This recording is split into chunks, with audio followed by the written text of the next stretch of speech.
Pumunta nga pala ako sa palengke para bumili netong aking mga cravings. So, ayan, french fries.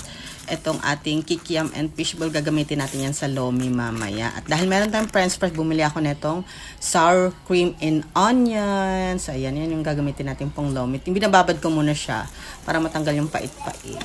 Ayan. At dahil hindi na makapag-antay yung mga ibang nagugutom na, ayan, inuna ko nang lutuin itong banana Q.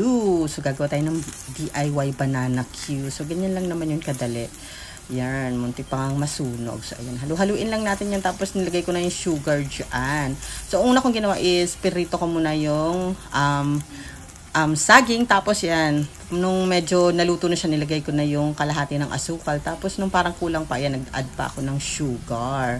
Yung nilaga ko nga palang itlog is straight from the puwet ng bibe. Tapos, ayun, gusto ng anak ko yun, protein.